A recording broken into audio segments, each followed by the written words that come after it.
curious minds. In a world full of secrets and shadows, every question leads to another mystery. Let's explore what lies beneath the surface. The Bermuda Triangle. Wow, just saying the name brings up all these images, doesn't it? Definitely. Ships vanishing, Yeah. planes disappearing into thin air. Right, within that sort of fuzzy area between, what is it, Miami, Bermuda, and Puerto Rico, it's got this massive reputation for, well, unexplained stuff. It really does. A genuine enigma. So our mission today really is to kind of peel back the layers on this. We want to navigate through the legends, the facts, look at what we've actually got. And we've pulled from a lot of different places for this deep dive. Yeah, like we looked at TV show databases, how dramatic they can be, but also academic journals for a more maybe measured take. Right, and historical websites too, pop culture commentary, which, let's face it, often ramps up the mystery. Oh yeah, plus online forums, YouTube transcripts, dissecting theories, book descriptions, even a film database to see how Hollywood tackled it. So a real mix of sources to try and get a clearer picture. Exactly. Let's see if we can figure out what's really going on, or at least what the evidence points to. Well, what's fascinating right off the bat, looking across all this material, is just how far back this whole aura of mystery seems to go. We're talking centuries. Okay, so it's not just a 20th century thing then, like Columbus. Yeah, exactly, Christopher Columbus. Yeah. When you look at historical accounts of his first voyage. The one to the New World. Right. He actually logged some really weird observations in that area. Like one night he saw a great flame of fire fall into the sea. Okay, like a meteor maybe? That's the speculation, yeah, looking back with scientific understanding. Then a bit later, a strange light off in the distance. But the big one, especially for sailors back then, was his compass acting up really erratically. And that's key, right, because navigation was so different. Absolutely. And here's the kicker, scientifically speaking. That specific part of the ocean, back then, was one of the few places on Earth where true north and magnetic north lined up almost perfectly. Oh, okay. So if you didn't know that, your compass could seriously mislead you. Yeah. It wouldn't behave like you'd expect elsewhere. It's a crucial point for understanding that early confusion. Gotcha. And then things kind of build from there with stories and... Well, yeah. Storytelling starts to weave its magic. You even see potential links in literature. Like Shakespeare. I saw that mentioned. That seems almost unbelievable. It does, but some scholars think his play, The Tempest, might have been inspired, at least partly, by a real shipwreck near Bermuda. Wow. So that could have, planted a seed early on, this idea of dangerous waters. Possibly contributed to the mystique, yeah. But the disappearances that really grabbed headlines, those started much later. Mostly the 20th century. Right, the big ones, the ones that are harder to just explain away. Exactly. These incidents involving massive ships, planes just vanishing, they cemented the legend. The scale of loss, the lack of answers at the time. It's genuinely unsettling when you read the old reports. Like the USS Cyclops, that was 1918, right? Yep. A huge Navy cargo ship, over 500 feet long. And hundreds of men. Over 300 men, plus 10,000 tons of manganese ore just gone. Somewhere between Barbados and the Chesapeake Bay. No SOS, no wreckage, anything. Nothing. Absolutely nothing. It just vanished. President Wilson apparently said something like, "Only God and the sea know what happened to the great ship." Chilling. And didn't some sister ships also disappear? Incredibly, yes. Yeah. 2 of them. Vanished on similar routes in 1941. Like history repeating itself. Eerie. That complete lack of a distress call, no debris, that's what gets people, isn't it? Leaves room for, well, anything. It's a total blank slate. And then you get to maybe the most famous case, Flight 19. Oh man, Flight 19, December 45, that one just feels layered. It really is. 5 Navy bombers, TBM Avengers, routine training flight out of Fort Lauderdale, 14 men total. And the leader got lost. Compass issues. Yeah, reported compass malfunctions, got completely turned around, couldn't figure out where they were. Eventually, all 5 planes ran low on fuel, had to ditch in the ocean. Okay, tragic. But ditching happens. But that wasn't the end of it, was it? Not even close. They sent out a rescue plane, a PBM Mariner flying boat. With more crew. 13 more men. And that plane also disappeared. Yeah. Vanished. Gone, like the bombers. Gone. A massive search found absolutely nothing. No wreckage, no survivors, nothing from any of the 6 planes. And the official Navy report, that line is famous. It is. It basically concluded they vanished as if they had flown to Mars. Wow, flown to Mars. I mean, what does that even mean? It just leaves you hanging. It perfectly captures the utter bafflement at the time. And it's incidents like Flight 19, totally unexplained, Hmm. that really fired up the public imagination, paved the way for the name itself. Right, so the term Bermuda Triangle, that came later. Yeah, a writer named Vincent Gaddis coined it in a magazine article in 1964. We see that noted in pop culture sources. But it really took off in the 70s. Oh, yeah, 1974. Charles Berlitz's book, just called The Bermuda Triangle. Yeah. That thing was a monster bestseller. How many copies did you say? Over 20 million, apparently. It just embedded the whole idea deep into popular culture. You still see its influence everywhere, like on forums discussing it today. 20 million. Okay, yeah, that explains a lot. And after that book, the theories just went wild, right? Totally wild. The floodgates opened. Suddenly, it wasn't just about lost ships, it was aliens. Atlantis using energy crystals. No, Atlantis? Seriously? Oh, yeah. Sea monsters, time warps, even reverse gravity fields pulling things down. You name it, someone probably theorized it. It became this huge pop culture craze in the 70s. Absolutely. It was everywhere. Books, TV specials, movies. I saw a poster for a film, Bermuda Depths. Looked very 70s supernatural horror. Sounds about right. And there was another movie in 78, actually called The Bermuda Triangle, starred John Huston. Did it actually try to explain anything? From what reviews suggest, not really. It seemed to lean more into horror, using the name for marketing, rather than exploring the real mystery. Kind of typical, you know. Yeah, grab the mysterious name, make a spooky movie. Makes sense. It's how these things often get used in fiction.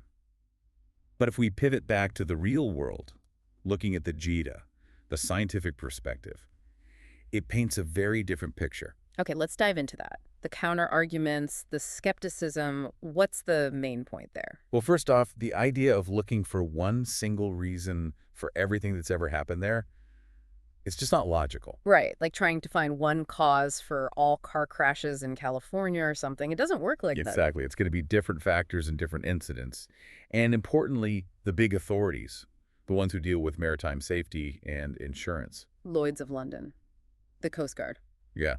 Lloyd's doesn't consider it exceptionally dangerous. They don't charge higher insurance rates for ships going through there. Okay, that's telling. What about the Coast Guard? The U.S. Coast Guard has stated pretty clearly, after reviewing numerous losses over the years, that they've found nothing suggesting causes beyond, quote, physical ones.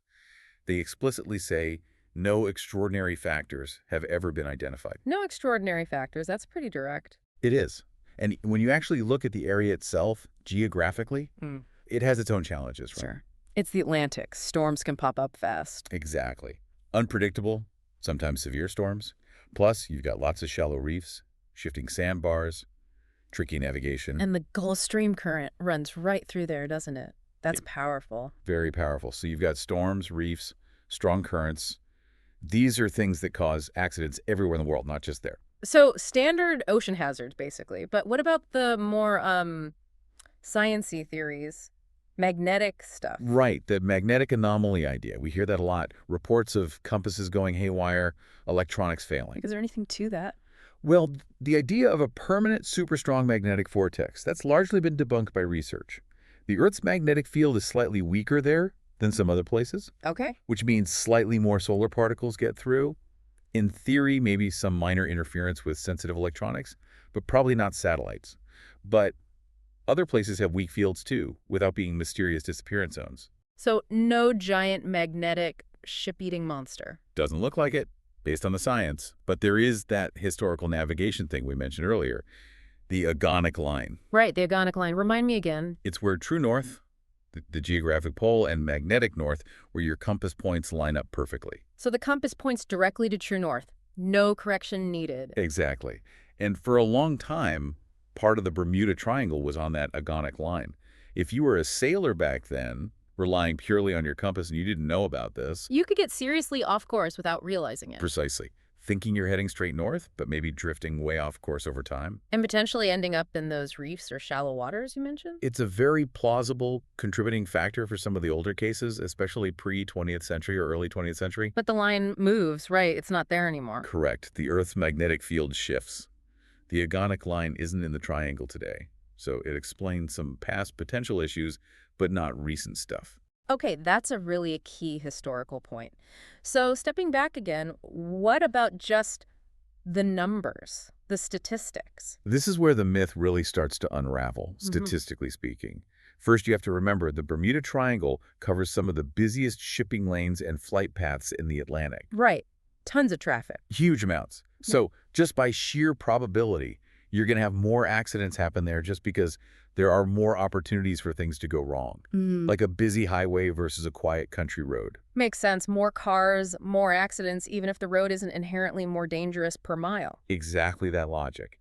And when organizations like the Coast Guard actually crunch the numbers, What do they find? they find the percentage of losses ships or planes lost compared to the total traffic isn't significantly different in the Bermuda Triangle than in any other comparable patch of ocean with similar traffic levels. So it's not statistically more dangerous. Not according to the data, no. The rate of loss isn't an anomaly. And a lot of the specific incidents, when you dig into them, they have, well, normal explanations. Often, yes.